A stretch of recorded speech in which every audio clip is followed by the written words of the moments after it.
Hey everybody, hope you're enjoying this beautiful day. I feel like we've had a few of those in the books, and I'm trying to get myself outside, an excuse to do some work outside later this afternoon.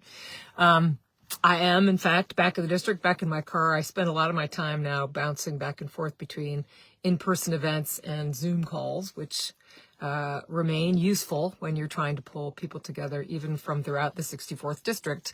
There are some pretty hefty distances there, to say nothing of meetings that involve people in Hartford, state officials, or even people in other parts of the country. So Zoom remains very much a part of my life, and I'm sure many of yours. A lot of the in-person events that I have in the had last week and upcoming this week relate to the, end of the school calendar, which I really still, even though my schedule is not driven by my kids' school calendar so much anymore, or my own, it's still the dominant calendar in my view, because session sort of lines up with it as well. And so there are, the FFA at Houstonic Valley had their banquet last week, which I got to go to. I went to a screening of the 8th graders at Cornwall Consolidated, who did documentaries through the Civic Life Project on some contemporary, issues in our community, and they were just really terrific and focused on some really, big challenges, and that was a really fun year-end kind of thing. Tonight I'm going to go to Northwestern's graduation at the Warner Theater in Torrington. I'm excited about that.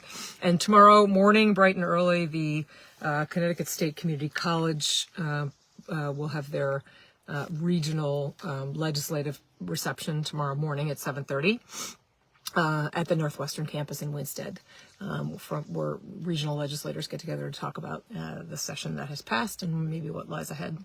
And then tomorrow afternoon is the Houstonic Valley Senior Awards. So lots of school-related things, which I have done and continue to look forward to doing. It's also, of course, the season for a lot of nonprofits that are holding their fundraising events. It is a lovely time of year to hold an outdoor event, and I got to be one of the ones I was part of last weekend was the Great Country Mutt Show, benefiting the Little Guild shelter in Cornwall. Cornwall. As they rebuild their shelter, and so everybody brought their mutts and a few purebreds out to strut their stuff in various categories like waggiest tail and things like that, and that was super fun and a good cause. Then I want to highlight a particular ceremony that I went to earlier this week, the second of its kind, which is honoring our Korean and Vietnam War veterans who didn't always get the honor that they were due when they came home. And so the lieutenant governor has started organizing events throughout the state to honor and recognize the service and thank our veterans for their service and their continuing service to our communities. And so we had such an event at the VFW in North Canaan on Monday. It was for veterans who reside both in Canaan and Falls Village.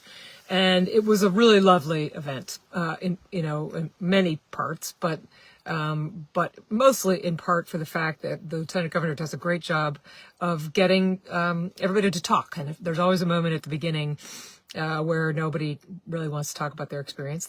Many veterans don't discuss it much. And then someone does, and then someone else does, and pretty soon we get to hear a lot of different stories, heartwarming stories, heartbreaking stories, funny stories, and just the humanity of everyone in the room and the families who support them and the other support networks that have helped people over the years. So that was a really, really lovely ceremony. And of course, it's Father's Day this weekend, so I hope you get to honor the father figures in your life. And if you are such a father figure, I hope you are appropriately celebrated this coming weekend. I'm plotting with my kids for what we're going to do. So enjoy this beautiful weather and see you out there soon.